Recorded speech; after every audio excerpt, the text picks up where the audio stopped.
In 1857, they locked Adira, known across 3 Louisiana parishes as the most feared enslaved woman, inside an iron cell built for men twice her size, announcing her execution before sunrise. Guards bragged that chaining her alone in the plantation yard would end the string of sabotage no one could explain. By nightfall, the owners were already planning how they'd parade her broken body to frighten neighboring plantations into obedience. But before dawn, the cell stood open. A guard lay unconscious in the dirt, and Adira had vanished without a trace. Within weeks, supply routes collapsed, overseers fled their posts, and entire plantations were forced into emergency council meetings. The men who swore they had contained her were the first to disappear. What happened between the moment they locked her up and the moment she made every one of them pay? Before we go any further, comment where in the world you are watching from and make sure to subscribe, because tomorrow's story is one you don't want to miss. The darkness before dawn hung thick over the plantation, broken only by the amber glow of torches carried by 3 men. Their boots crunched against gravel as they dragged a woman between them. Adira's feet touched ground every 3rd step. Her wrists were bound with rough hemp that had already worn her skin raw. Blood traced thin lines down her forearms. She did not struggle. She had learned long ago that resistance revealed weakness, and weakness invited cruelty. Overseer Wexler walked ahead. His shoulders squared with authority he wore like armor. His hand rested on the pistol at his hip. The 2 guards flanking Adira gripped her arms with unnecessary force, their fingers digging into muscle hardened by years of labor that would have broken softer bodies. "Keep moving," one guard muttered. Adira's gaze remained forward. She catalogued everything: the distance to the main house, the position of the stables, the angle of torchlight casting shadows across the yard. Information was survival. Information was power. Doors cracked open in the quarters. Faces appeared in windows, dark against darker interiors. No one spoke. The watching eyes held questions no one dared voice aloud. Wexler stopped before a squat iron structure set apart from the other buildings, the holding cell. Its walls were thick metal sheets riveted together, designed to contain rather than comfort. A single barred window sat high on one wall, too small for escape. "Sabotage," Wexler announced to the silent watchers. His voice carried across the yard with practiced projection. "Destruction of property. Conspiracy against lawful authority." Adira said nothing. Her jaw remained set, her breathing controlled, despite the fire in her ribs where a boot had connected during her capture. Movement rippled through the watching crowd. An old woman's lips formed words without sound. A young man's hand tightened on a doorframe. The whispers started as vibrations in the air before becoming audible. "Silent storm," someone murmured. The name passed between watchers like contraband. Quick, careful. A designation earned through years of quiet defiance that had never quite crossed into punishable rebellion. Until now. "The silent storm," another voice echoed, barely louder than breath. Wexler's head snapped toward the sound. His eyes narrowed as he scanned the quarters, searching for the source. The watchers became still as statues. No one met his gaze directly. "Get her inside," Wexler ordered. The guards shoved Adira forward. She stumbled but caught herself, her bare feet finding purchase on stone worn smooth by previous occupants. The cell door swung open with a metallic groan. Its hinges needed oil. That meant infrequent use. That meant they reserved this space for special cases. They pushed her through the threshold. She turned as the door slammed shut, studying the guards' faces through the bars. Both were young. Both avoided her eyes. Wexler produced a heavy iron key and locked the mechanism with deliberate slowness. The bolt slid home with finality. "Dawn tomorrow," he said. His voice dropped lower, meant only for Adira. "You'll hang before the whole plantation." An example. Adira met his gaze without flinching. Something in her steadiness made him look away first. The three men departed, their torches growing distant. The watching faces withdrew from windows. Doors closed. The plantation returned to its enforced silence, though the name still echoed in the space between heartbeats. Silent storm. Adira waited until the footsteps faded completely before allowing her shoulders to sag. Pain radiated from her left side where ribs had cracked during the beating. Her jaw ached where someone's fist had connected. Blood crusted beneath her nose. She catalogued each injury with clinical detachment. Nothing broken that would prevent movement. Nothing bleeding badly enough to weaken her before morning. She turned to examine her prison. The cell measured perhaps 8 feet square. Iron walls on 3 sides. Stone on the 4th, where it connected to a storage building. The floor was packed earth over stone foundation. The ceiling consisted of metal panels riveted together, perhaps 7 feet high. The single window offered a view of empty sky beginning to lighten with approaching dawn. Adira moved to the back wall and pressed her palm against the iron. Cool to the touch, despite the climate. She traced the rivets connecting the panels. Old construction. Years of humidity had left rust stains bleeding down from each connection point. She examined every rivet methodically. Some were solid. Others showed pitting from corrosion. One near the corner, low where water would collect during storms, had rust completely obscuring the metal beneath. Adira knelt and studied it closer. The bolt securing this particular panel to its frame had degraded significantly. The surrounding metal showed similar damage. She touched it gently. Flakes of rust came away on her fingertips. Outside, voices rose as the plantation began waking.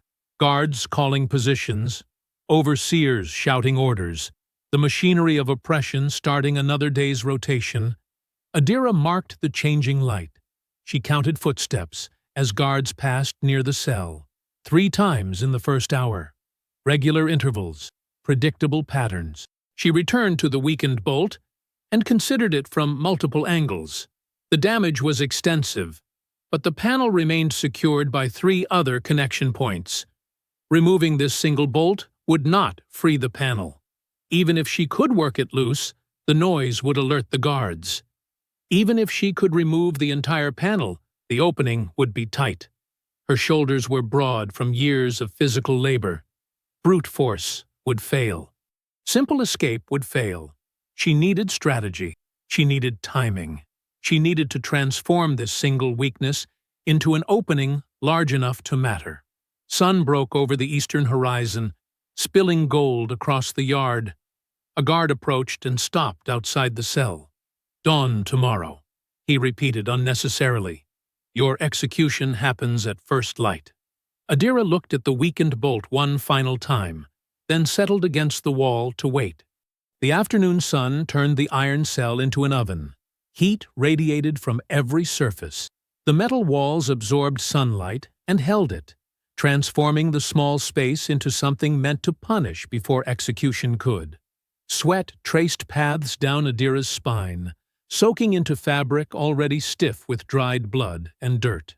She sat motionless against the back wall, conserving energy while her mind worked through calculations. The guards passed every 43 minutes.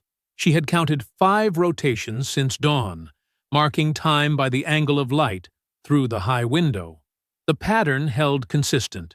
2 guards approached from the east, walked the perimeter of the cell, exchanged brief words she could not quite hear, then continued toward the storage buildings beyond. Between rotations, the area around her prison remained empty. 43 minutes. Enough time to work. Not enough time to finish if she miscalculated. Adira shifted her weight slightly, testing the pain in her ribs. The sharp edge had dulled to a persistent ache. Manageable. She flexed her fingers, rolled her shoulders, checked her range of motion. Everything functioned well enough for what came next. The weakened bolt demanded her attention. She studied it from her position against the wall, measuring angles without moving closer. The rust had compromised the metal thoroughly, but 3 other bolts still held the panel secure. She needed to apply force in a specific direction, not straight out, which would strain all 4 connection points, but at an angle that would stress the weakened bolt while the others bore minimal load. She visualized the movements required. Position her back against the stone wall. Plant her feet against the iron panel, just left of center where the damaged bolt sat. Push with her legs while bracing her shoulders against stone. The force would travel through her body in a controlled line, concentrating pressure where the metal had already begun to fail. But force alone remained insufficient. Noise would destroy everything. Adira listened to the sounds beyond her cell. Voices from the quarters, the distant clang of tools from the blacksmith's shop, wheels grinding on gravel roads. The plantation created a constant backdrop of sound, but none loud enough to mask the screech of metal on metal when she worked the bolt. She needed something louder, something predictable. Thunder rumbled in the distance, so faint she almost missed it beneath the other noises. Adira turned her head toward the high window. The sky had shifted from morning's clear blue to afternoon's gathering haze. Clouds built on the western horizon, dark masses climbing upward with the promise of evening storms. Storm season brought rain nearly every night. The thunder would come. She just had to wait. Footsteps approached. The familiar pattern of guard rotation. Adira closed her eyes and focused on her breathing, slowing her heart rate, presenting the image of exhaustion and defeat. Let them see what they expected to see. "Still alive in there," one guard called. Adira did not respond, probably asleep. They always sleep before the rope. The guards passed. 43 minutes until they returned. Adira moved to the weakened bolt and examined it more closely. She pressed her thumb against the rusted metal. It gave slightly, the corrosion creating gaps where solid iron should have been. The surrounding panel showed similar degradation. Years of humidity had done work no human effort could match. She applied gentle pressure, testing. The bolt shifted almost imperceptibly. The panel remained firmly attached, but the weakness was real. The weakness could be exploited. She returned to her position against the stone wall and waited. The sun crawled across the sky. Heat intensified, then gradually faded as afternoon aged toward evening. Adira tracked the changing light while maintaining her breathing exercises. Controlled inhale, measured exhales. Her body remained still while her mind rehearsed every movement she would make. Position feet. Brace shoulders. Push with legs. Time each effort with external noise. The thunder grew closer. The storm was building as she had anticipated. Footsteps approached again. Different pattern this time. Heavier. Single person. A guard appeared carrying a tin cup of water. He stopped outside the barred door and studied her through the gaps in the metal. "Water," he announced. Adira rose slowly, favoring her injured side just enough to appear weakened. She approached the bars and extended her hands. The guard thrust the cup through the gap. "Drink it slow. It's the last you'll get." She took the water without comment and drank. The liquid was warm and tasted of rust, but her body absorbed it gratefully. She had sweated away too much moisture during the afternoon heat. "Should have thought about consequences before you broke things that didn't belong to you," the guard continued. His voice carried an edge of satisfaction. "Should have known your place." Adira returned the empty cup. She met his eyes without speaking. The guard's expression shifted slightly. Something uncertain flickered across his features. He looked away first, taking the cup and stepping back from the bars. "Executions at dawn," he muttered, then walked away faster than necessary. Adira returned to the back wall. The guard's nervousness told her everything she needed to know. They feared what she represented. They feared the name whispered that morning. They feared that even locked in iron and sentenced to death, she remained dangerous. They were right to be afraid. Darkness fell. The storm clouds had consumed the western sky, moving steadily eastward. Lightning flickered in the distance, followed by thunder that took several seconds to arrive. The storm was still miles away, but approaching. Adira positioned herself against the stone wall. She planted her feet against the iron panel, left of center, her heels resting just beside the weakened bolt. The angle felt correct. The pressure would flow through her legs, through her core, concentrated on the single point of failure. She waited for the next thunder. Lightning flashed. She counted. 1, 2, 3, 4, 5, 6, 7. Thunder rolled across the plantation, deep and sustained. Adira pushed. Her legs drove force into the panel. The metal groaned softly but held. She released immediately, returning to stillness before the sound could register as anything unusual. Nothing. No alarm. No footsteps rushing toward her cell. She waited, breathing carefully, listening to the night sounds. The storm continued its approach. The thunder came more frequently now, sometimes overlapping as multiple cells of the system passed overhead. Lightning flashed again, closer this time. Thunder arrived after only 3 seconds. Adira pushed again, harder. The weakened bolt shifted. She felt it give beneath the pressure, the degraded metal compressing slightly. The panel flexed, but remained attached. The other 3 bolts still held firm. She needed more force. She needed better timing. She needed the storm to grow louder. Wind picked up, rushing through the plantation with increasing strength. Trees creaked. Loose shutters banged against buildings.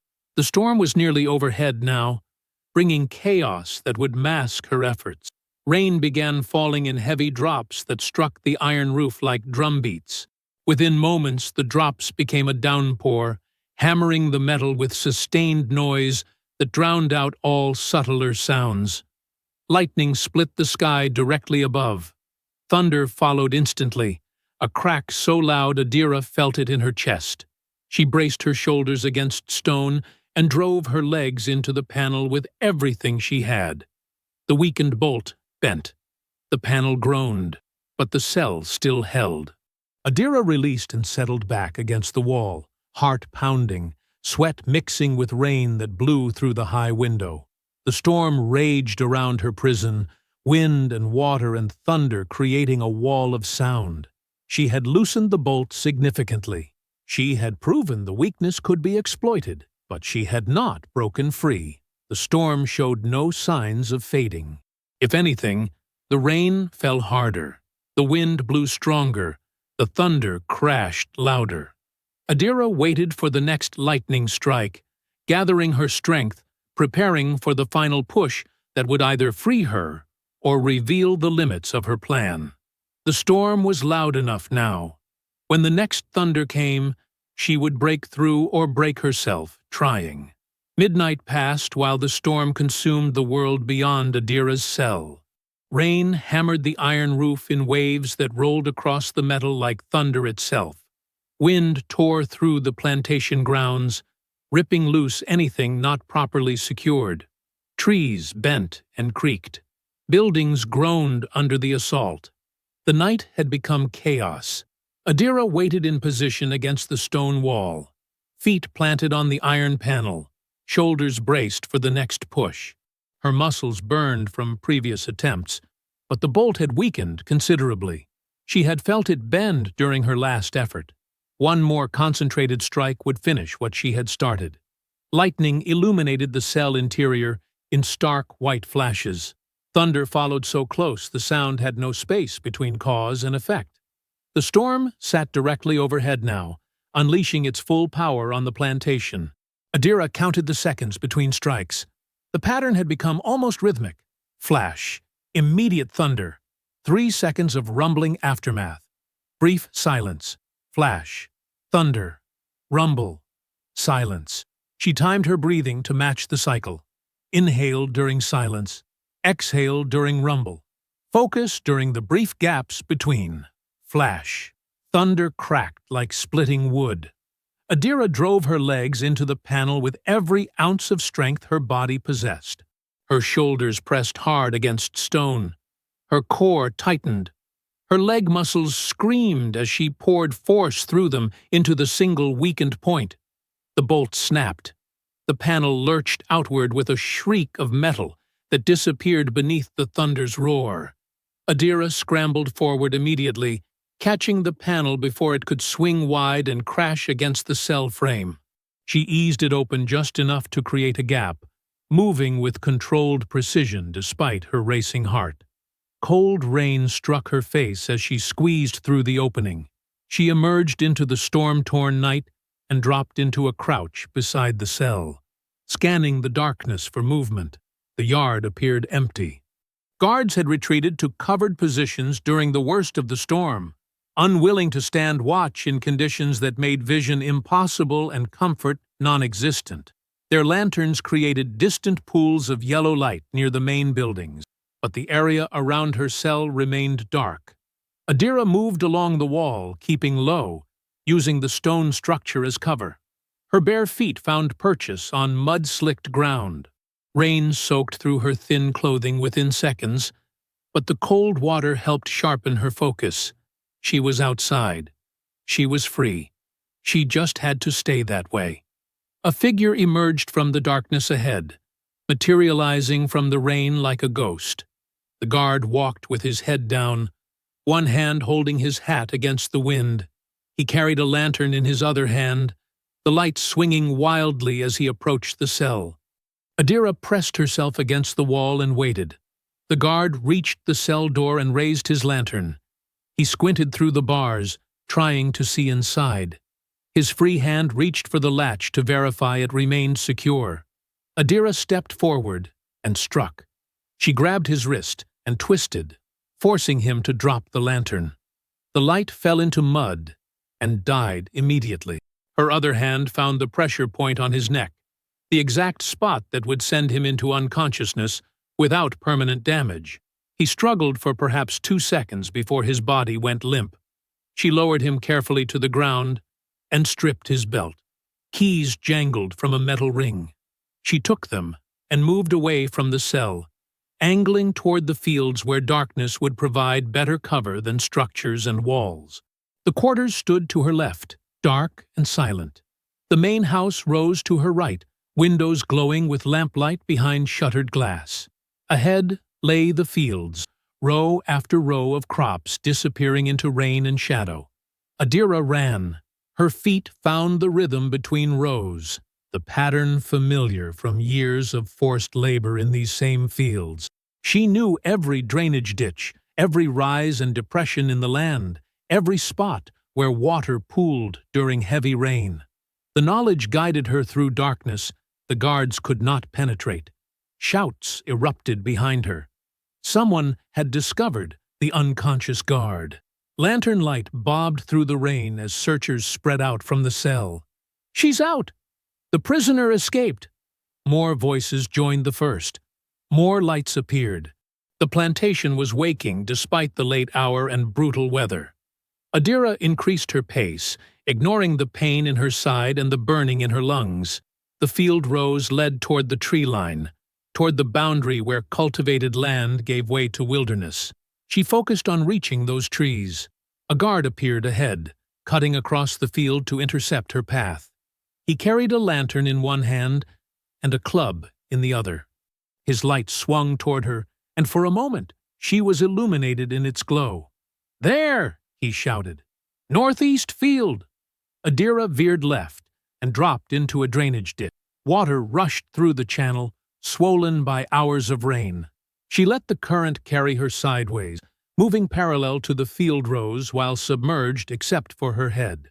The guard's lantern swept across the area where she had been, finding only empty space.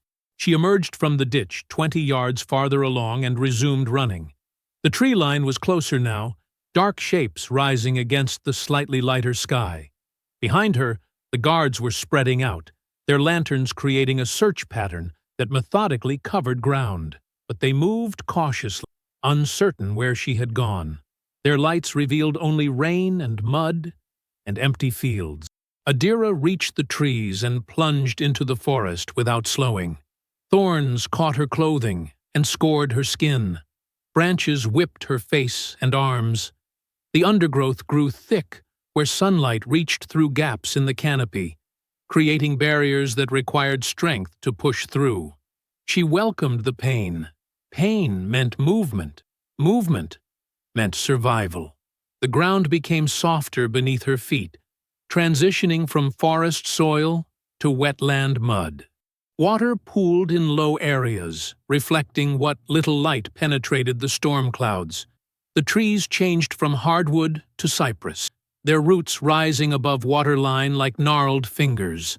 Adira knew this terrain. She had studied it from the plantation's edge during rare moments of rest, understanding that escape would eventually require knowledge of what lay beyond cultivated land. The wetlands extended for miles, a maze of water and mud and vegetation that could swallow anyone unfamiliar with its paths.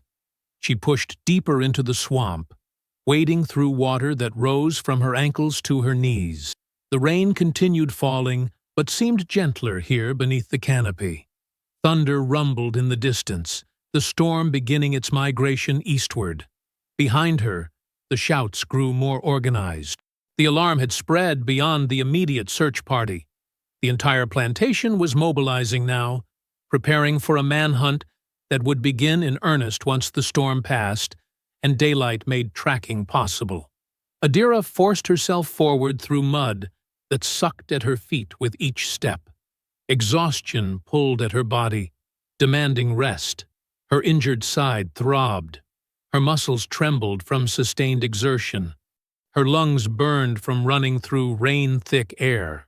But she could not stop. Not yet. Not while the plantation remained close enough to send dogs and riders after her at first light. She needed distance. She needed to disappear into the swamp's deeper reaches, where pursuers would hesitate to follow. Back at the cell, guards gathered around the broken bolt, examining it by lantern light. Someone touched the bent metal and whistled low. "She broke through iron," he said. "Sound the alarm," another guard ordered. "Full alarm. Get everyone up. Get the dogs ready. She can't have gone far in this weather." A bell began ringing from the main house, its tone cutting through the rain with sharp urgency. The sound carried across the plantation and into the surrounding countryside, alerting neighboring properties that a dangerous prisoner had escaped. Adira heard the bell and pushed deeper into darkness. The swamp closed around her, water and mud and twisted vegetation creating a world where lantern light could not reach. She was exhausted. She was wounded. She was hunted. But she was alive. Dawn broke through the canopy in weak gray light, revealing a landscape transformed by the storm.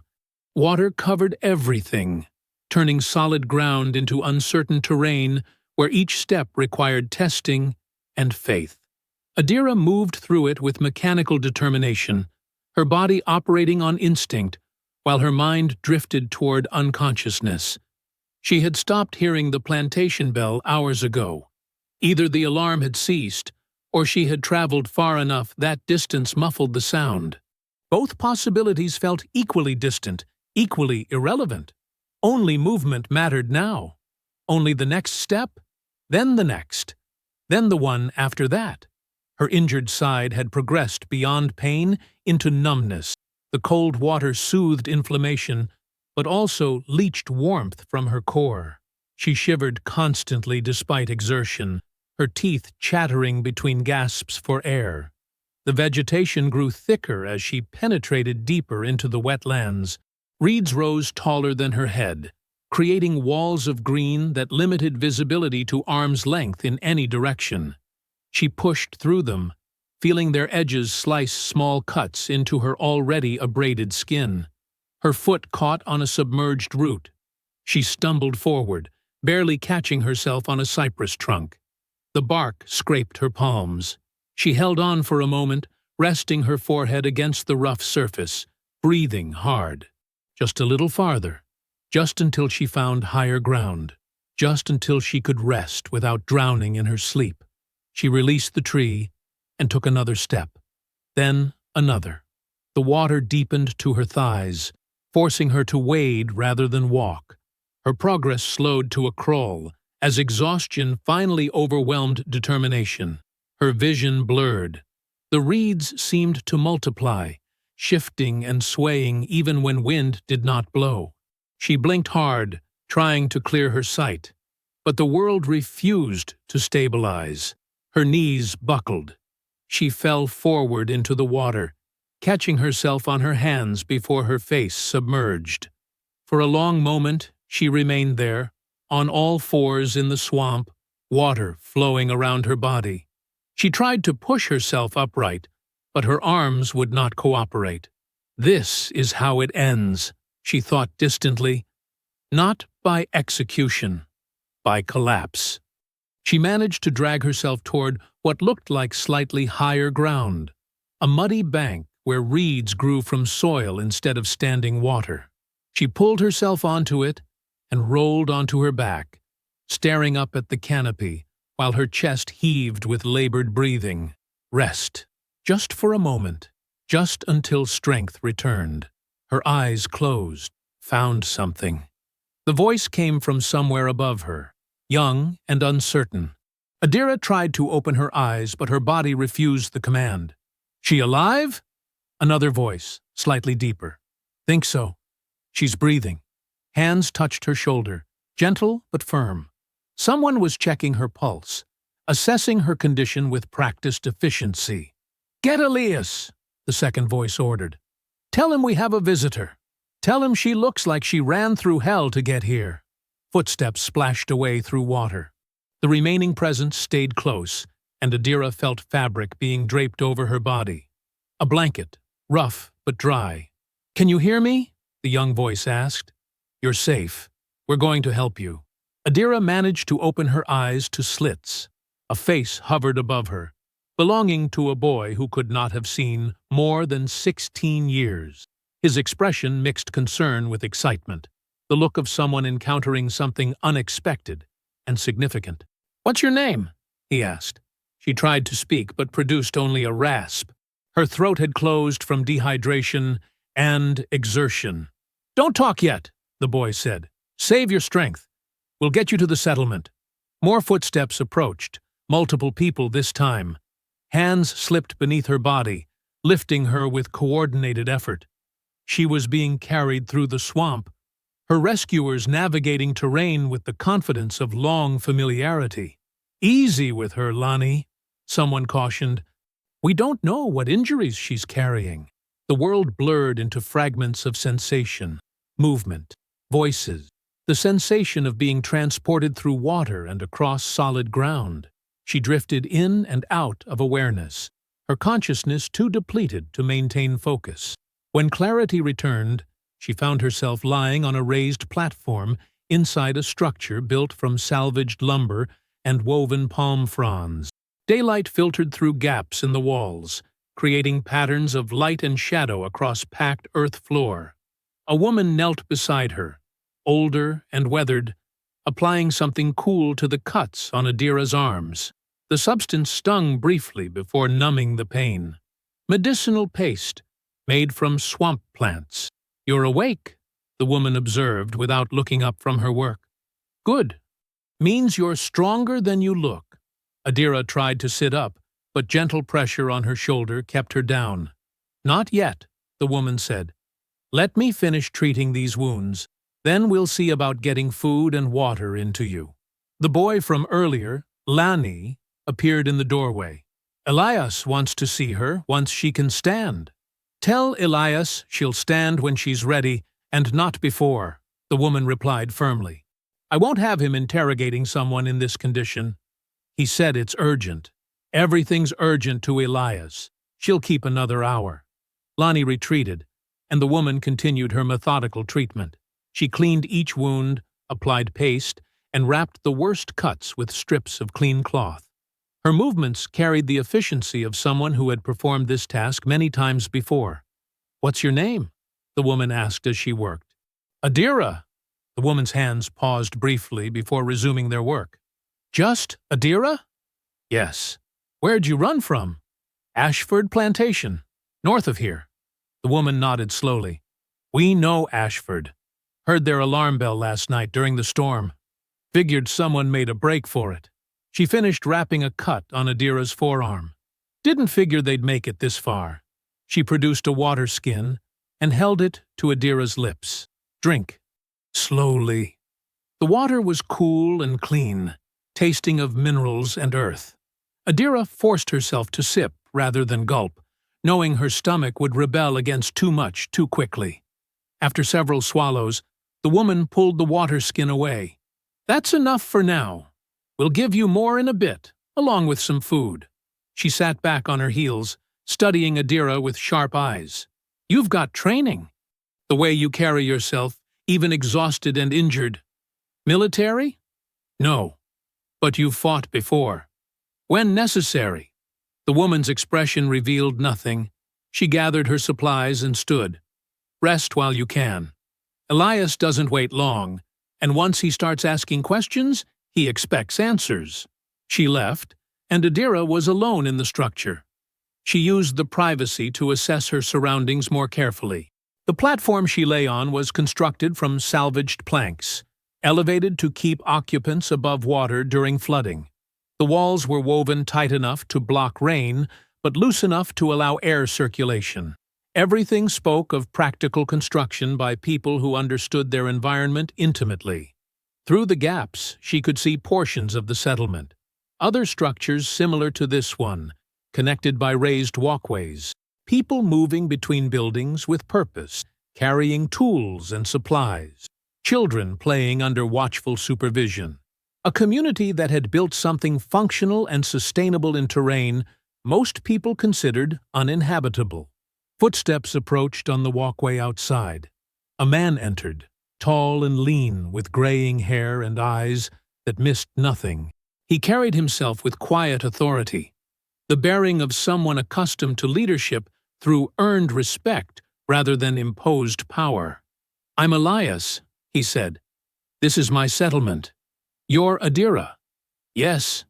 He pulled a stool close to the platform and sat, studying her with the same sharp assessment the woman had employed.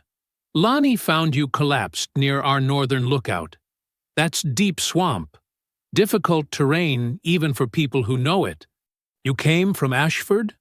"Yes." "That's 10 miles through wetlands, in the dark, during a storm." He leaned forward slightly.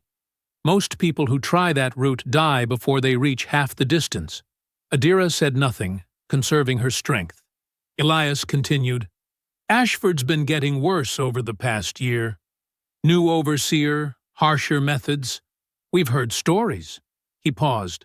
"We've also heard other stories. About someone on that plantation who fought back. Someone they feared enough to keep in chains when they weren't working her. Someone they called—" "Don't," Adira interrupted. "Whatever name you heard, I don't use it. I'm just Adira." Elias regarded her for a long moment. "Fair enough. Just Adira, who broke out of an iron cell and crossed 10 miles of swamp in one night." He stood and moved to the doorway, looking out at the settlement. "We've built something here. 43 people living free in a place where hunters don't follow. We stay safe by staying hidden and staying smart." He turned back to face her. "Your escape will bring searchers. Maybe not today, maybe not tomorrow, but eventually. They'll push deeper into the wetlands than they usually risk. That puts my people in danger."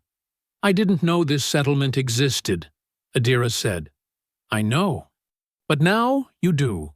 And you're here, and decisions need to be made." He crossed his arms. "Council meets at evening. We'll discuss whether you stay or go. Until then, you rest and you eat. Build back some strength." His expression softened slightly. "Nobody here wants to send you back into the swamp before you're ready. But we also can't ignore the risk you represent." He left, without waiting for response. Adira lay back down, staring at the ceiling while exhaustion and relief warred in her chest. She was alive. She was sheltered. But safety remained conditional, dependent on the judgment of people who had their own survival to protect. By evening, Adira had recovered enough to walk short distances without support. The woman who had treated her wounds, her name was Hannah, brought corn porridge and wild greens, along with more water. The food settled heavily in Adira's stomach, but stayed down, providing fuel her body desperately needed. As the sun set, painting the swamp in shades of orange and purple, people gathered in the settlement's central structure. It was larger than the others, built to accommodate group meetings. Lanterns hung from the ceiling, casting warm light across faces weathered by hardship and determined survival. Elias stood at the front, while others arranged themselves on benches and stools. Adira sat near the back, positioned where she could observe without drawing attention. "We all know why we're here," Elias began. "We have a visitor. She escaped from Ashford Plantation during last night's storm.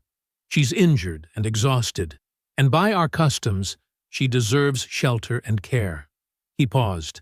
"But her presence creates complications we need to address." A man in his 30s spoke up. "Ashford's bell rang for hours. They're organizing a serious search. Dogs, riders, maybe even bounty hunters.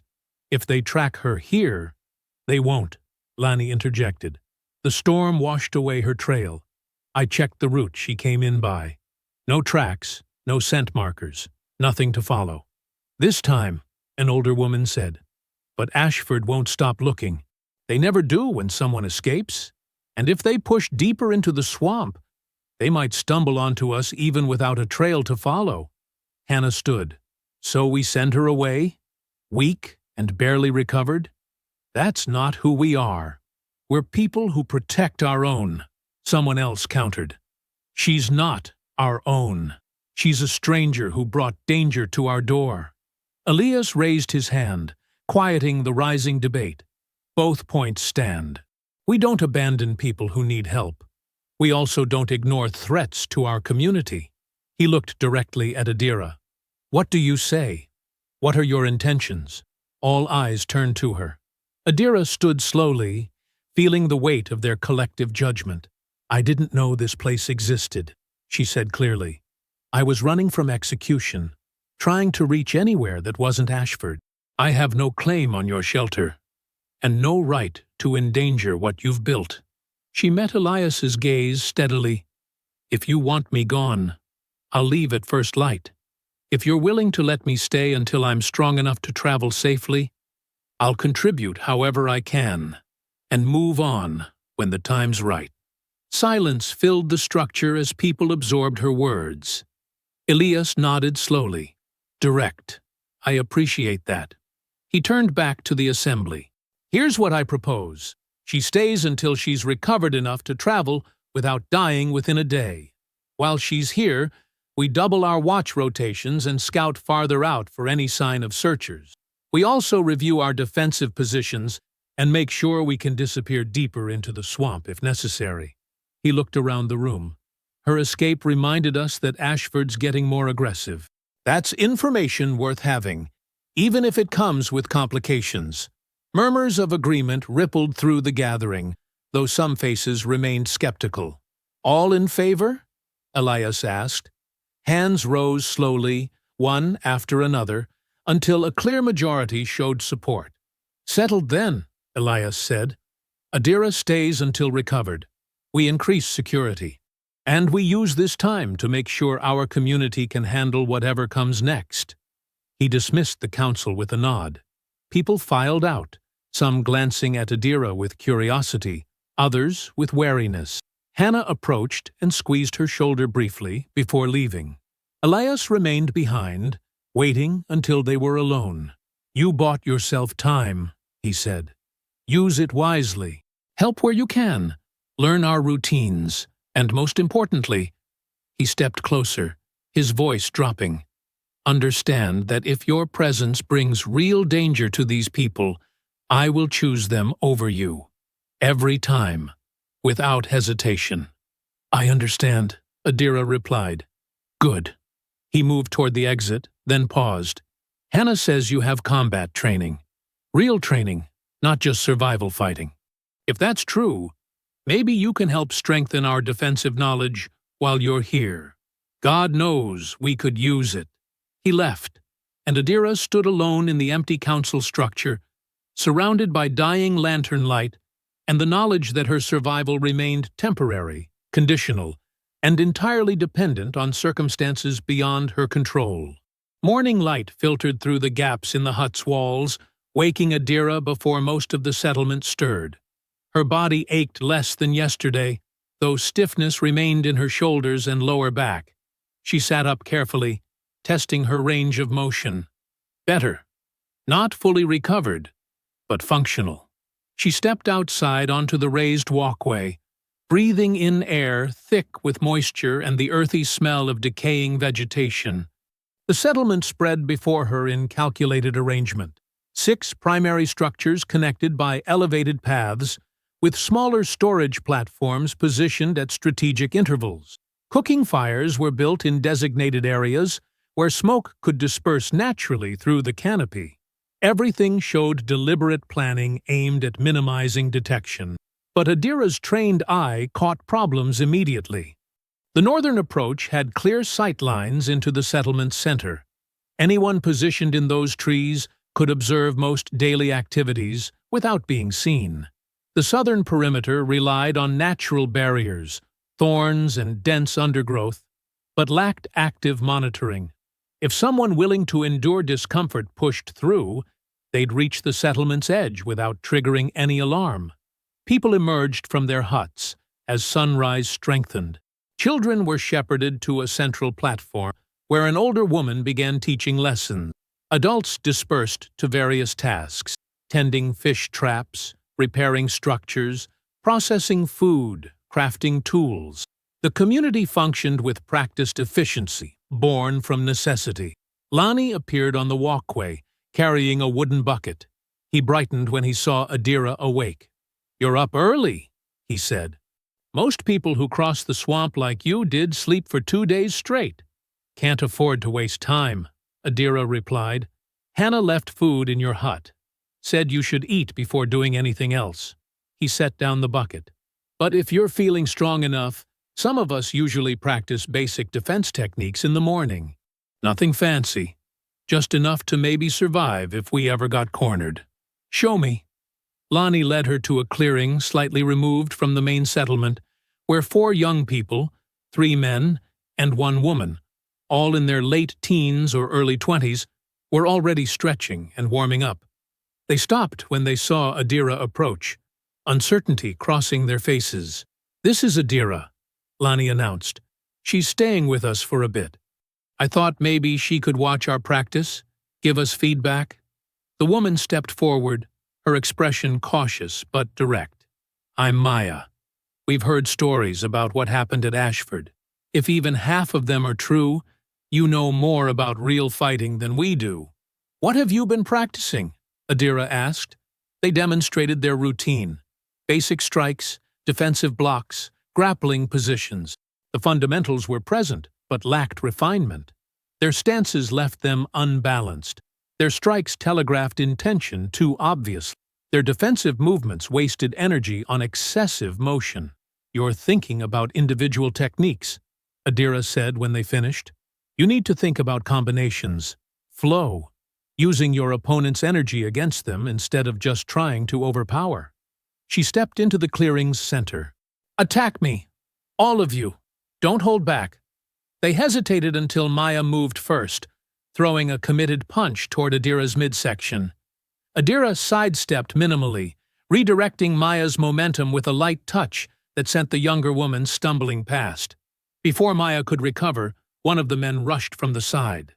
Adira dropped low, sweeping his legs while simultaneously deflecting another attacker's grab. Within seconds, all 4 were on the ground or off balance, while Adira remained centered and controlled. "Again," she said. They attacked repeatedly. Each time, Adira demonstrated different defensive principles: leverage over strength, timing over speed, positioning over aggression. She moved with economical precision, never using more force than necessary, always maintaining awareness of multiple threats simultaneously. After the 5th attempt, They were breathing hard, while Adira barely showed exertion. "How do you do that?"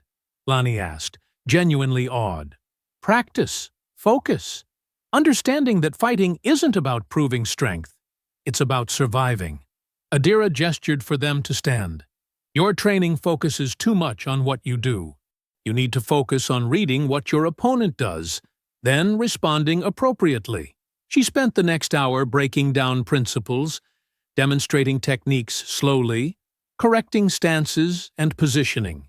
They absorbed the instruction eagerly, asking questions and attempting to replicate what she showed them. Word spread through the settlement, and soon a small audience gathered to watch. By mid-morning, several elders stood observing from the walkway. Their expressions ranged from impressed to deeply troubled. After the training session ended, Adira approached Elias near the settlement's main structure. He was reviewing a hand-drawn map spread across a work table. "Your night patrol routes have gaps," she said, without preamble. "The eastern approach is unwatched between midnight and dawn. Someone who knew the timing could reach your perimeter without detection." Elias looked up sharply. "You've been here less than 2 days, and you're already analyzing our defenses? You asked if I could help. This is how I help." He studied her for a long moment, then gestured to the map. "Show me." Adira traced the patrol patterns with her finger, identifying vulnerabilities and suggesting adjustments that would provide better coverage without requiring additional personnel. She explained how to position watchers to maximize sight lines while minimizing their own visibility. She pointed out natural choke points that could be monitored more efficiently than open areas. Elias listened intently, occasionally asking clarifying questions. His initial defensiveness gradually shifted to genuine interest. "You think tactically," he said when she finished, "like someone with military training. I think about survival. That requires understanding how threats move and how to counter them. Where did you learn this?" Adira hesitated. "Necessity. Observation. Paying attention to patterns over years." She met his gaze. "And from making mistakes that cost people their lives." Elias absorbed this, then rolled up the map. "I'll discuss these changes with the patrol leaders tonight. If they agree the improvements make sense, we'll implement them starting tomorrow." "Good." He paused before leaving. "Some of the elders are worried. They saw you training those young people. They're concerned that your presence is turning the settlement from a refuge into something else, something more aggressive." "I'm teaching them how not to die if they're ever cornered," Adira said. "That's not aggression. That's preparation." "I know. But preparation for violence still involves violence. Some people here have spent years avoiding even the possibility of confrontation." He sighed. "Just be aware that not everyone appreciates what you're offering." That evening, the community gathered for a shared meal. People ate in small groups, conversation flowing naturally around topics of weather, repairs needed, supplies running low. Adira sat with Hannah, Lani, and Maya, answering quiet questions about her escape. She described the weakened bolt, the storm's timing, the guard rotations she'd memorized. She explained how she'd navigated through darkness using sound and spatial memory. She spoke matter-of-factly, neither dramatizing nor minimizing the danger involved. "Supply runners move between the plantations every 3 days," Adira said. She stood with Elias near the settlement's eastern edge, watching dawn light spread across the wetlands. "They carry messages, documents, coordination orders. If we intercept them, we can learn what's being planned." Elias crossed his arms. "And when the messages don't arrive? They'll assume the runner got lost or injured in the swamp. It happens often enough that one missing courier won't trigger immediate suspicion." Adira gestured toward the map they'd studied earlier. "The route passes through a narrow section between 2 deep water channels. Perfect place for a quick interception." "Quick," Elias repeated skeptically. "Nothing in these wetlands moves quickly. Then we move carefully, quietly. We take what information we can, destroy the rest, and disappear before anyone knows we were there. Elias was silent for a long moment, weighing risks against potential benefits. Finally, he nodded. You can take 3 people, no more. If anything goes wrong, you abandon the mission immediately and return here. I won't risk losing anyone for documents that might tell us nothing useful. Understood. And Adira? He met her gaze directly. This settlement has survived by avoiding confrontation. If your presence changes that, if you turn us into targets, I'll ask you to leave, no matter how valuable your skills might be. Fair enough. An hour later, Adira moved through the swamp with 3 companions, Lani, Maya, and a quiet man in his 30s named Marcus, who knew the wetlands better than anyone in the settlement. They traveled in single file, stepping carefully on solid ground, avoiding areas where mud could trap or suck at their feet. Adira led, setting a measured pace that covered distance without exhausting them. She paused frequently to listen, reading the environment through sound and movement. Bird calls signaled undisturbed areas. Sudden silence indicated potential threats. Water ripples revealed whether wildlife or humans had passed recently. Marcus occasionally directed them around particularly treacherous sections, his knowledge proving invaluable. Maya moved with athletic grace, adapting quickly to the terrain. Lani struggled more but kept pace without complaint, his determination compensating for inexperience. They reached the interception point by mid-morning. The path the courier would use cut between 2 channels of slow-moving water, creating a natural bottleneck where thick vegetation provided concealment. Adira positioned everyone strategically, Marcus watching their rear approach, Maya covering the forward exit, Lani ready to assist wherever needed. Then they waited. Adira had learned patience through years of necessity. She remained motionless, breathing slowly, muscles relaxed but ready. The others fidgeted initially, but gradually settled into stillness as time passed. The courier appeared shortly after noon. He was young, maybe 17, moving with the confident carelessness of someone who'd made this journey dozens of times without incident.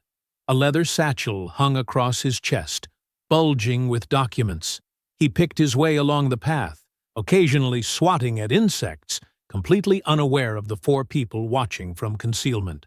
Adira waited until he passed her position, then stepped onto the path behind him. Don't run. The courier spun, eyes going wide. His hand moved toward the satchel instinctively. Don't, Adira repeated. Her voice remained calm but carried absolute certainty. We only want what you're carrying. Give it to us, and you can walk away. The young man's gaze darted between Adira and the others emerging from cover. He was outnumbered, isolated, and clearly terrified. They'll kill me if I lose these messages. They'll never know you encountered us, Adira said. You'll tell them you were robbed by desperate fugitives. They'll believe it because it's true. I can't.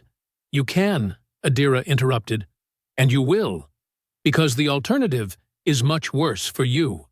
The threat hung unspoken, but clear. After a long, tense moment, the courier unbuckled the satchel and handed it over with shaking hands. Smart choice, Adira said. She gestured for him to continue down the path. Go. Don't look back. He stumbled forward, breaking into a run once he was past them. Maya started to follow, but Adira stopped her with a raised hand. Let him go. We got what we came for. They moved deeper into cover before examining the satchel's contents. Inside were several documents, patrol schedules for 3 nearby plantations, correspondence about increased security measures, a list of suspected fugitives with Adira's name prominently featured, and detailed instructions for coordinating searches across the region. They're organizing, Marcus said quietly, reading over Adira's shoulder. This isn't individual plantations acting alone anymore. They're working together. Because of you, Maya added, looking at Adira. Your escape scared them. Good. Adira sorted through the papers methodically. Fear makes people predictable. They'll focus resources on obvious approaches while neglecting others. She separated the documents into two piles: information worth keeping and material to destroy. The patrol schedules went into the first category. Most correspondence went into the second. She pulled out a blank page and a piece of charcoal from the satchel. "What are you doing?" Lonnie asked. "Giving them false information." Adira sketched a crude map showing fugitive activity in areas completely opposite to where the Maroon settlement actually existed. She forged a short message about sightings near the eastern border, deliberately making the handwriting rough and unpracticed to suggest a barely literate informant. "We'll leave this in the satchel along with enough legitimate papers that it looks like the courier just lost a few documents during his journey." She placed everything back carefully, arranging it to appear slightly disheveled, but not obviously tampered with. Then she hid the satchel in a location the courier would plausibly have dropped it, partially concealed under fallen branches near the path. "Now we go home," Adira said. The return journey proved more dangerous than anticipated. They were halfway back when Marcus suddenly raised his fist, signaling everyone to freeze. Adira heard it a moment later. Voices, multiple people, coming from their left. Not the panicked courier, but something worse. Mounted patrol. The group dropped low as riders emerged onto a parallel path perhaps 50 yards away. 3 men on horseback, armed with rifles, moving slowly through difficult terrain. They appeared to be searching methodically, checking both sides of their route. Adira assessed their options rapidly. Moving would create noise that might draw attention. Staying put risked being spotted if the patrol changed direction. The water channels were too deep and too exposed to cross quickly. She gestured to the others, communicating silently. Spread out, minimize profile, controlled breathing, absolute stillness. The patrol drew closer, near enough that Adira could hear their conversation. "Waste of time. Nobody crosses through here. Captain says check everywhere, so we check everywhere. Captain's paranoid since that woman escaped. Acts like she's some kind of ghost who could be anywhere." They continued past, complaints fading gradually as distance increased. Adira waited a full 10 minutes after the last sound disappeared before allowing anyone to move. "That was too close," Marcus whispered. "But you all stayed quiet," Adira observed. "You controlled your fear and trusted the situation instead of panicking. That's what keeps you alive."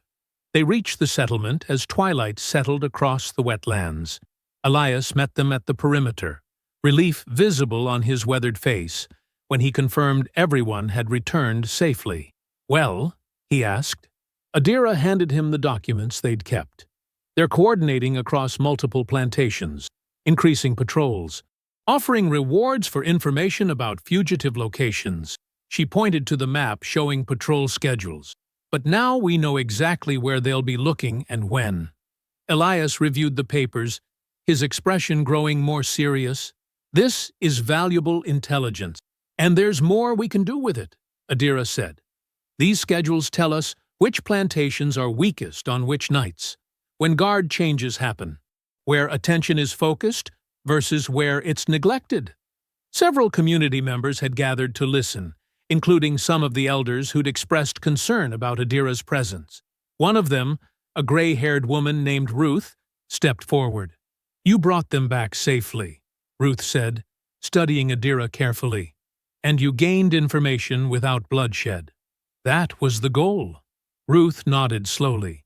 "Perhaps you're not the reckless danger we feared. Perhaps you're something different, something we need." The shift in atmosphere was subtle, but unmistakable. People who'd watched Adira with suspicion now regarded her with cautious respect. The successful mission had demonstrated her value beyond individual combat skill. She could lead. She could plan.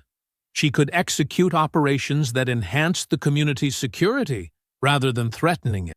Elias rolled up the documents. "We'll review these tonight at council. Decide how best to use what you've gathered." The afternoon council meeting drew nearly everyone in the settlement. People crowded into the largest communal space, a covered area built between 4 ancient cypress trees.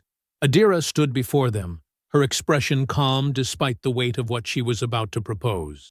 "The documents we recovered yesterday confirm something I've suspected for months," she began. "My former plantation keeps a master ledger, a complete record of every transaction, every deal, every corrupt payment made to officials who look the other way. It contains names, dates, amounts, evidence that would destroy the political protection shielding the operation." Murmurs rippled through the gathered crowd.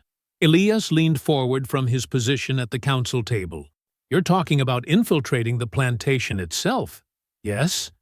"That's suicide," someone called from the back. "Even for you." Adira met the speaker's eyes. "It's calculated risk. I know the building layout, guard patterns, entry points. I know which floorboards creak and which windows stick. I spent years there learning every detail, whether I intended to or not." An elderly council member named Samuel spoke up. "And what happens when you're caught? When they torture you for information about this settlement?" "They won't catch me." Adira's voice carried absolute conviction. "But if somehow they did, I know nothing about this location. You found me collapsed in the wetlands. I spent a few days recovering and left. That's the story everyone here should know and believe." Jonas, the settlement's eldest member, rose slowly to his feet. His weathered hands gripped a walking stick carved from swamp wood. "I've listened to debates about this woman since she arrived. Some call her dangerous. Others call her necessary. I say she's both. But that ledger—" He paused, gathering strength. "That ledger could change everything. Not just for us, for every person still trapped under that system. It could also bring hell down on all of us," another council member argued. "Drawing more attention, more searches, more danger." "We're already in danger," Jonas replied. "The question is whether we face that danger while cowering or while fighting back." The debate continued for another hour. Arguments flowed back and forth, voices rising and falling with passion and fear. Adira remained silent during most of it, understanding that the community needed to reach its own decision. This couldn't be her will imposed on others. It had to be their collective choice. Finally, Elias called for a vote. The council split nearly even, but the final count favored supporting the mission by 2 votes. Elias looked at Adira with an expression mixing respect and deep concern. "You have our support, but you take only volunteers, and you take minimal risk to their lives. Understood?" "Understood." By nightfall, Adira had assembled her team. Marcus volunteered immediately, his knowledge of the wetlands crucial for the approach and escape route. Lani insisted on coming despite his relative inexperience. Maya joined as well, her quick reflexes potentially valuable if complications arose. They departed 2 hours after sunset, moving through darkness with practiced silence. The route took them along waterways Adira had memorized during her earlier escape, retracing paths she'd fled down in desperate panic. Now she traveled them with cold calculation, every step purposeful. They reached the plantation's edge shortly before midnight. Adira positioned the others in concealed locations with clear sightlines to the building she needed to access. Their role was simple: observe, signal if patrols approached, and retreat immediately if the situation deteriorated. Under no circumstances were they to attempt a rescue if she was discovered. "If I'm not back in 1 hour," Adira told them, "leave. Don't wait. Don't investigate. Just go." She moved alone toward the administrative building. The plantation slept but wasn't unguarded. Torches burned at intervals, creating pools of light she avoided with careful timing. A guard walked a lazy circuit around the main house, his pattern predictable after years of uneventful nights. Adira waited in shadow, counting his steps, measuring his pace. When he turned the far corner, she crossed the open ground in seconds. The storage office occupied the eastern side of a secondary building, away from the main residence. Records were kept there, along with supplies, tools, and items too valuable to leave in the general work areas. Adira had cleaned this building countless times, scrubbing floors while memorizing every detail that might someday prove useful. The door was locked, but the window above it had a broken latch she'd noticed months ago and never mentioned. She climbed using handholds she'd identified previously. Rough boards, protruding nails, a structural beam, and eased the window open inch by careful inch. Inside, she dropped to the floor in absolute silence. Moonlight filtered through gaps in the shutters, providing just enough illumination to navigate. Adira moved to the filing cabinet where plantation records were stored. The master ledger would be in the locked drawer, the one containing documents the overseer considered most valuable. She pulled a thin piece of metal from her sleeve, a tool fashioned weeks ago from a broken hinge. Working by touch more than sight, she manipulated the simple lock mechanism until it clicked open. The ledger sat inside, exactly where she'd expected.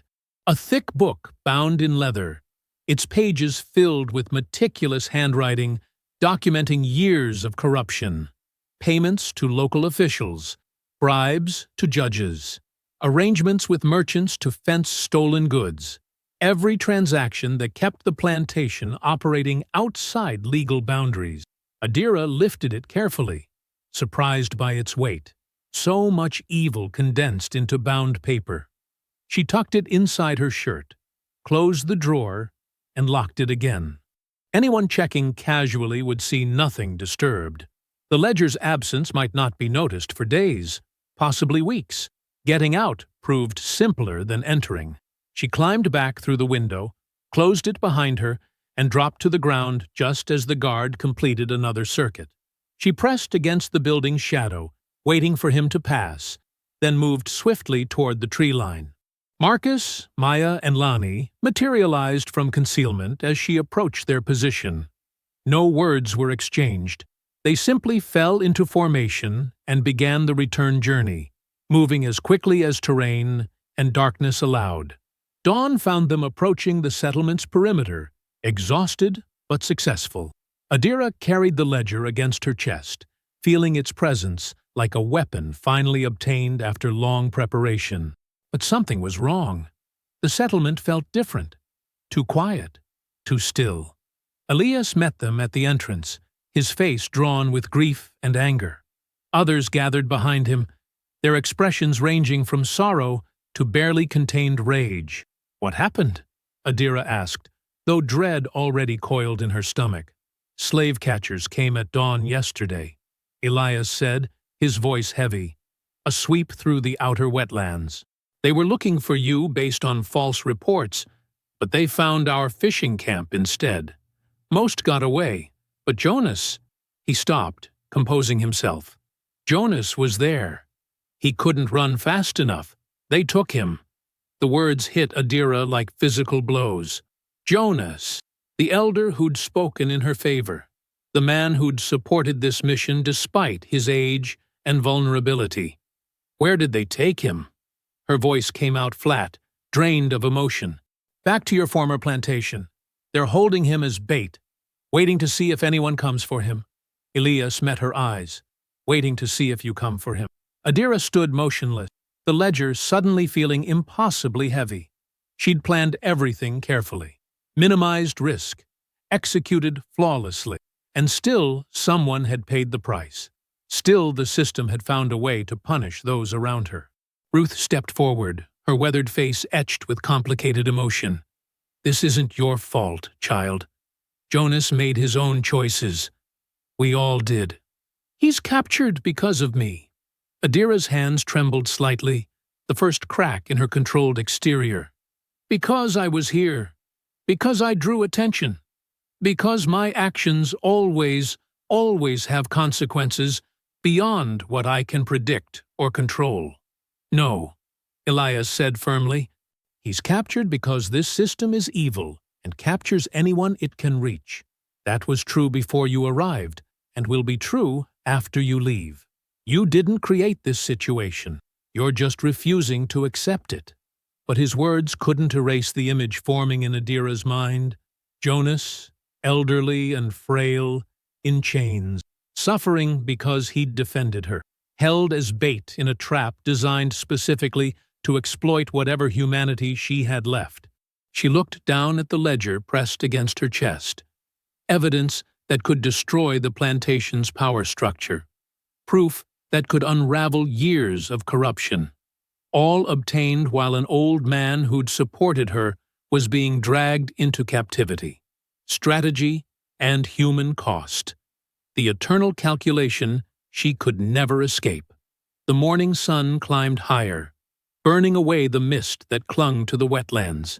Adira sat alone at the marsh's edge, far enough from the settlement that conversation wouldn't reach her, but close enough that she remained within the community's protective perimeter.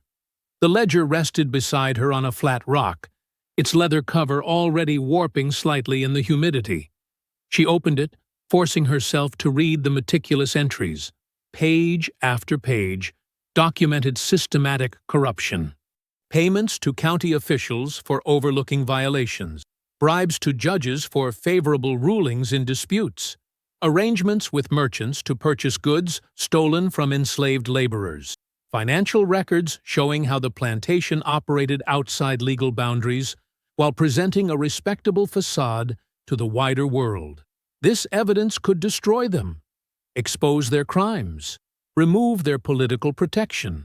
But Jonas sat in chains because she'd prioritized obtaining it. Adira closed the ledger and stared across the water. A heron stood motionless in the shallows, waiting for fish with infinite patience. She envied its simplicity. Its world contained only hunger and hunting. No moral calculations, no consequences that rippled outward in unpredictable patterns.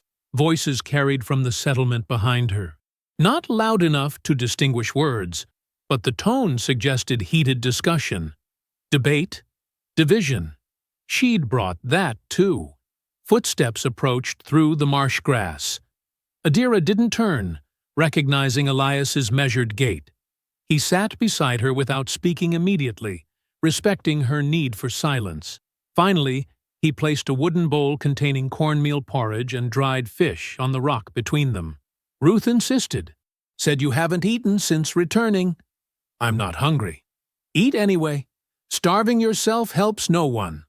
Adira picked up the bowl mechanically, forcing down small bites that tasted like ash. Her body needed fuel, even if her appetite had vanished completely. The council is divided, Elias said after a long pause. Some argue we should distance ourselves from your actions, send you away to protect the settlement. Others want to escalate, strike harder while we have momentum. A few are calling for immediate rescue attempts. What do you think? I think Jonas knew the risks. He understood what supporting you meant. Elias picked up a smooth stone and turned it over in his hands. Before they took him, he told me something. Said that living in fear of retaliation was just another form of bondage. That we'd built this settlement to be free, but we'd never be truly free if we remained too terrified to act. Adira set down the bowl, her throat too tight to swallow. He shouldn't have been there. If I'd planned better, accounted for their likely responses. You can't predict everything. No one can. Elias's voice carried gentle firmness. Jonas chose to go to that fishing camp knowing slave catchers had increased patrols. He made that choice as a free man making his own decisions. That doesn't make him less captured. No, it doesn't. They sat in silence, watching the heron strike suddenly, emerging with a fish clamped in its beak. Simple, efficient, successful. They tortured him, Elias continued quietly. Trying to make him reveal our location. He told them nothing, not a word. Just smiled at them and said they could do whatever they wanted to, an old man with one foot already in the grave. The image struck Adira with physical force. Jonas, frail and elderly, enduring pain to protect the community, to protect her. I have to get him out, she said. They're expecting that. It's a trap designed specifically for you. I know. Going in alone would be suicide. I'm not planning to go in alone. Adira turned to face him directly. And I'm not planning to use just force. Elias studied her expression, reading the calculation forming behind her eyes. "What are you thinking?" Before Adira could respond, voices rose from the settlement again. Sharper now. Angry. She caught fragments of argument carrying across the distance. "Brought this on us. Should never have sheltered. The silent storm." The old nickname, spoken by someone in the community. Probably someone who'd heard it from the earlier plantation rumors, spoken now with a mix of awe and fear, reducing her to legend rather than person. Adira felt something shift inside her chest, a cold clarity settling over confused emotion. The problem wasn't just the plantation's power structure. It was how that structure operated through myth and fear. The overseer's authority rested partially on violence, yes, but also on the belief that his power was absolute and unchallengeable. The enslaved community's compliance came not just from punishment, but from accepting the myth that resistance was impossible. And now, she'd become a different kind of myth. A symbol that inspired hope in some and terror in others, but a symbol nonetheless. Something abstract rather than human. Jonas was captured because he'd defended a person, not a legend. He'd seen past the myth to recognize someone struggling with impossible choices. And now he suffered, while others debated whether the myth was worth the risk. "The plantation's power is built on perception," Adira said slowly, working through the strategy forming in her mind. "They maintain control by appearing invincible, by making resistance seem futile. That's why they hold Jonas publicly. They want everyone to see what happens when someone protects me. So we prove they're not invincible," Elias said, following her logic. "More than that, we prove their entire foundation is corrupt." Adira picked up the ledger. "This evidence exposes years of illegal activity, crimes that violate the very laws they claim to uphold. If we can force that exposure publicly, in a way that cannot be ignored or suppressed, their authority collapses. They control the local officials, the judges, all the people who would normally hold them accountable. But they don't control everyone. And they can't survive complete public exposure." Adira's mind worked through possibilities, discarding options, refining strategy.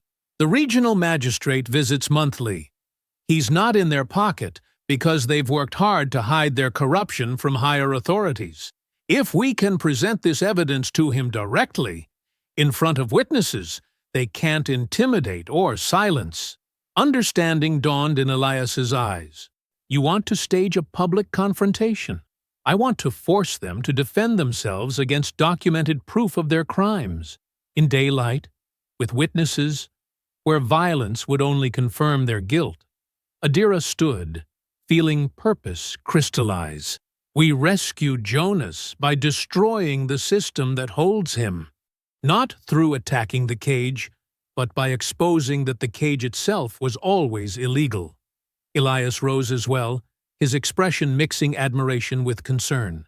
"That's ambitious, dangerous, requires perfect timing and multiple coordinated elements. Yes, and if it fails, we've exposed ourselves for nothing. If it fails, we're no worse off than we are now. But if it succeeds..." Adira looked back toward the settlement, where voices still argued. "If it succeeds, we don't just free Jonas. We prove the plantation's authority is built on lies. We create cracks in the entire system." Dawn arrived cold and sharp, cutting through the marsh mist like a blade. Adira stood before a small gathering of Maroons in the settlement's central clearing, the stolen ledger clutched in her hands. 23 people had assembled, not the entire community, but enough. Some watched her with hope, others with skepticism, a few with outright fear. "This isn't a raid," she began, her voice carrying clearly in the still morning air. "We're not attacking anyone. We're not burning anything. We're forcing them to expose themselves." Lani, the young scout who'd first discovered her, stepped forward. "How do we fight without fighting?" "We don't fight. We witness." Adira opened the ledger to a marked page. "This contains years of documented crimes. bribery, theft, falsified records, violations of the very laws they claim authority to enforce. The plantation maintains power by controlling information and intimidating anyone who might challenge them. We're going to remove both advantages. Elias stood beside her, his weathered face set with determination. The magistrate arrives this afternoon for his monthly inspection. Standard procedure. The plantation always stages these inspections carefully, showing only what they want seen. This time, we make sure he sees everything. Jonas is being held in the square, Adira continued, displayed publicly as a warning. They want the enslaved community to see what happens when someone helps me. But a public display means witnesses, and witnesses can be multiplied. She gestured to 3 volunteers. Marcus, Ruth, Caleb, you'll carry messages to the nearby farms. Not just the enslaved workers, but the free black families living at the borders, the poor white farmers who resent the plantation's control over trade routes, anyone with reason to question the plantation's authority. Tell them the plantation is making a public accusation against an old man. Tell them evidence of corruption will be revealed. Make them curious enough to come witness. Marcus, a broad-shouldered man in his 30s, nodded slowly. You want a crowd. I want enough people that violence becomes impossible without confirming guilt. The plantation maintains respectability through careful performance. We're going to force them to perform in front of an audience they can't control. Ruth, gray-haired and sharp-eyed, raised a concern. What if they just lock Jonas inside before the magistrate arrives? Hide him away? They can't. They've already announced his public sentencing for this afternoon. Changing that now would raise questions they can't afford. They're committed to the performance. Adira's fingers traced the ledger's edge. We're just going to rewrite the script. The plan took shape through rapid discussion. Messengers would depart immediately, spreading word through coded phrases that wouldn't alert the plantation's informants. Other volunteers would position themselves along approach routes, ready to guide curious witnesses toward the square. A small group would create minor disturbances at strategic moments. Nothing violent, just enough noise and confusion to prevent the plantation leadership from controlling the narrative. What about the ledger itself? Lani asked. How do we force them to acknowledge it? Adira had considered this carefully through the sleepless night. We don't hand it to them. We don't give them the chance to destroy it or claim it's forged. We make them defend against its contents in front of witnesses. And we do that by reading it aloud ourselves. Understanding rippled through the group. Bold, dangerous, but potentially effective. They'll try to silence you, Elias warned. Let them try. In front of the magistrate, in front of a crowd. Every attempt to suppress evidence becomes evidence itself. Adira met each volunteer's eyes in turn. This only works if we commit completely. No violence, no matter what they do or say. The moment we respond with force, we become what they claim we are. Violent criminals justifying harsh control. The words settled heavily. Several volunteers shifted uncomfortably, clearly struggling with the restraint required. I know what I'm asking, Adira continued quietly. Every instinct will tell you to fight, to defend, to strike back. But our strength today comes from refusing to give them the conflict they're prepared for. We fight by witnessing, by speaking truth, by making their corruption visible to people who can't ignore it. Dawn light strengthened, burning through the mist. The settlement stirred with morning activity, children waking, fires being rekindled, the day beginning, normal life continuing despite the risk they were about to undertake. Elias placed a hand on Adira's shoulder. Jonas would approve. He always said the strongest resistance was refusing to become what they claimed we were. The volunteers dispersed to their assignments. Adira watched them go, feeling the weight of responsibility settle across her shoulders. If this failed, she'd exposed them all, given the plantation concrete targets, justified the very crackdown she hoped to prevent. But if it succeeded, She pushed the thought away. Hope was dangerous. Strategy was what mattered now. By mid-morning, Adira moved through the wetlands toward the plantation's borders. 3 volunteers accompanied her: Elias, Lani, and Daniel, a former carpenter whose knowledge of the plantation's layout proved invaluable. They traveled slowly, carefully, avoiding established patrol routes. The landscape shifted gradually from wild marsh to cultivated land. Drainage ditches marked the boundary. Planted fields stretched beyond, crops growing in rigid rows.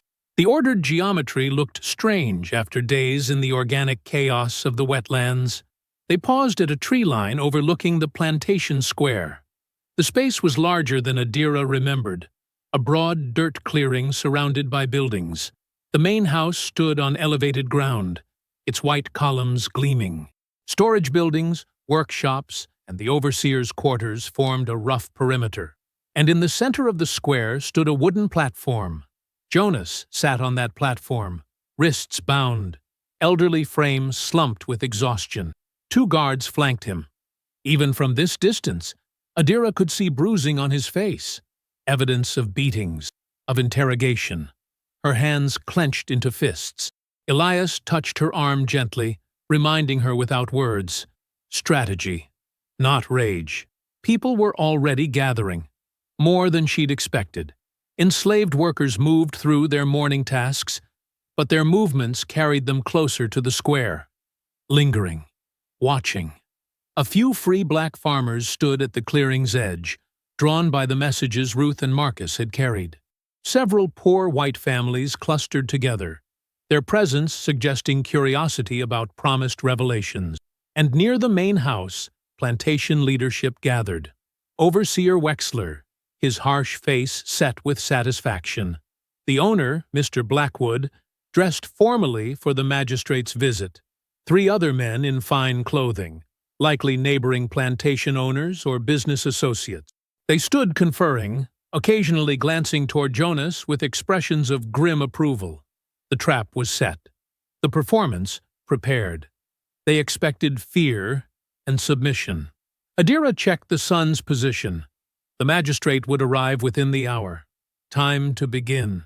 She nodded to Daniel, who moved quietly toward the western edge of the square. His task was simple. At the right moment, create a distraction. Nothing violent.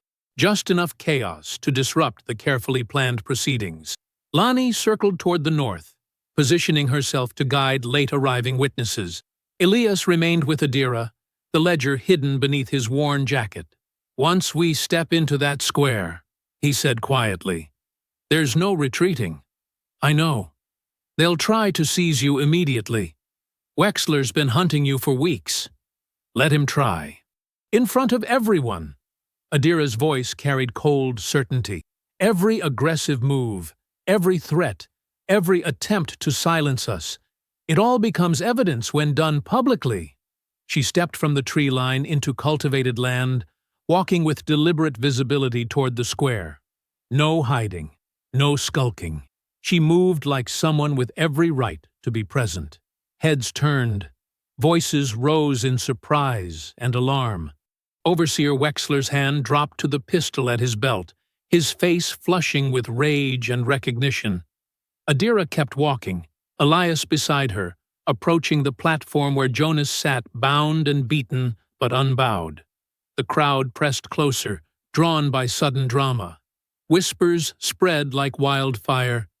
The escaped woman, the one they'd been hunting, walking openly into the heart of her former prison. Mr. Blackwood barked orders. Guards moved to intercept. The carefully planned performance dissolved into confused reaction, and in the distance, the sound of approaching horses announced the magistrate's arrival. The magistrate's intervention had been swift and decisive. Once confronted with public testimony, documented evidence, and a crowd of witnesses he couldn't ignore, he'd ordered Jonas's immediate release. The plantation leadership had no choice but to comply. Their carefully maintained facade of lawful authority shattered in front of too many eyes. Adira walked beside Jonas as they made their way back through the wetlands. He moved slowly, pain evident in every step, but he refused assistance. Pride kept him upright, despite the bruising and exhaustion. Elias led them along safe routes, avoiding open ground, keeping to paths only the Maroons knew. The old man spoke little during the journey. Occasionally he would pause to catch his breath, leaning against a cypress trunk, weathered hands trembling slightly. Each time, Adira waited patiently, matching her pace to his capability rather than her own urgency. "You took a significant risk," Jonas said during one such rest. His voice carried the roughness of someone recently silenced by force. "The risk was necessary." "For an old man?" He managed a thin smile. "Some would say foolish. Some would be wrong." Adira met his eyes directly. "They took you because of me. That made it my responsibility to bring you home." Jonas studied her face for a long moment, reading something in her expression that satisfied him. "You understand the difference between strategy and revenge. That's rare. Valuable." They continued walking as afternoon light filtered through Spanish moss. The wetlands embraced them with familiar sounds: birdsong, water movement, insect hum. Normal life, far removed from public squares and forced performances. The settlement came into view gradually, camouflaged structures blending with natural growth. Lookouts had already spotted their approach and spread word. By the time they reached the main clearing, the entire community had gathered. The welcome was subdued but genuine. People approached Jonas carefully, offering water, food, gentle hands to guide him toward rest. He accepted their care with quiet dignity, allowing himself to finally show the full weight of his exhaustion. Lani brought clean cloths and herbs for his injuries. Others prepared a sleeping area in the coolest hut. The community moved with practiced efficiency, each person understanding their role in caring for returned family. Adira stepped back, letting others tend to Jonas. Her part in this particular story was complete. The old man was home, safe, surrounded by people who valued him. That was the victory that mattered. Elias approached as the sun lowered toward the horizon. "You should rest. You've barely slept in days." Later, she watched the community's movements, noting the ease returning to their postures. The tension that had gripped the settlement since Jonas's capture was finally releasing. "They see you differently now," Elias observed, not as a dangerous legend, as someone who kept her word and brought him home. Adira didn't respond immediately. She'd never sought their approval or feared their judgment, but she understood that perception shaped reality in communities like this. How they saw her would influence whether they listened when she spoke. The first day after Jonas's return passed in quiet recovery. The old man slept deeply, his body claiming the rest it desperately needed. Others maintained normal routines, hunting, gathering, tending children, reinforcing defensive positions. Life continued with the steady rhythm of people who'd learned to survive in spaces society refused to acknowledge. On the second day, news began arriving through the network of messengers and scouts that connected isolated Maroon communities. A courier from a settlement 30 miles west brought word that enforcement patrols near his area had decreased noticeably. Another messenger reported that a neighboring plantation had quietly released several people from punishment cells without explanation. By the third day, the pattern became clear. The public exposure hadn't just freed Jonas, it had sent ripples throughout the entire region. Plantation owners feared similar revelations. Overseers worried about witnesses and documentation. The careful performance of lawful authority had been disrupted, and those in power were responding by pulling back rather than risking further scrutiny. Elias called a council meeting that evening. The gathered leaders discussed what this shift meant for their security, their planning, their future options. Some urged caution, fearing the softened enforcement was temporary. Others saw opportunity to expand escape routes and communication networks. Adira attended, but remained silent through most of the discussion. She listened, observed, assessed. Her mind worked through tactical implications, while others debated philosophical questions. Near the meeting's end, Elias addressed her directly. The council believes you should take a leadership position, formal authority to match the influence you already carry. The suggestion met with nods from several members. Even those who'd initially feared her presence now recognized her strategic value. Adira stood slowly, considering her response carefully. "I appreciate the offer, but I have to decline." Surprise rippled through the group. Elias's eyebrows rose questioningly. "Leadership requires different skills than I possess," Adira continued. "Building consensus, mediating disputes, maintaining morale during long periods without action. Those aren't my strengths." She gestured toward Elias. "You already have someone suited for that role." "Then what do you propose?" Jonas asked. He'd insisted on attending despite his injuries, and his voice still carried the respect the community granted him. "Training. I can teach combat techniques, tactical planning, silent movement through difficult terrain. I can share what I've learned about structural weaknesses, guard patterns, document analysis, make others capable of the same strategic thinking that freed me from that cell." Adira's gaze moved across the assembled faces. One person with unusual skills is a vulnerability. A community where many people share those skills becomes genuinely dangerous to those who would control them. Understanding passed through the council. This was an offer of multiplication rather than concentration of power. "How would you structure this?" Elias asked. "Small groups, rotating instruction so no one's absence from normal duties becomes obvious. Focus on practical application rather than theory. Develop capabilities the community can deploy when needed, but doesn't have to advertise." The council discussed details, refined the proposal, and ultimately agreed. Adira would train volunteers in strategic defense, with formal sessions beginning the following week. The meeting dispersed as full darkness settled over the wetlands. Adira walked to the settlement's eastern edge, where the cultivated space gave way to wild growth. She could hear the distant sounds of evening, frogs calling, night birds beginning their hunting, water moving through channels only the wetlands knew. 2 days later, the training began in earnest. 6 volunteers initially, selected by Elias for their aptitude and discretion. Adira taught them how to assess structural integrity, how to move without disturbing vegetation, how to read patrol patterns from indirect evidence. She demonstrated pressure points and leverage techniques that allowed smaller fighters to disable larger opponents. She walked them through tactical decision-making, forcing them to analyze scenarios and defend their strategic choices. The group expanded gradually. 8 participants, then 12. Word spread quietly that Adira was sharing knowledge previously held only by her. Young fighters arrived eager to prove themselves.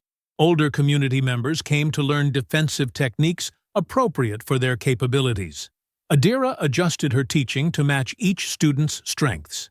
She praised improvement and challenged complacency. She demanded precision but encouraged questions.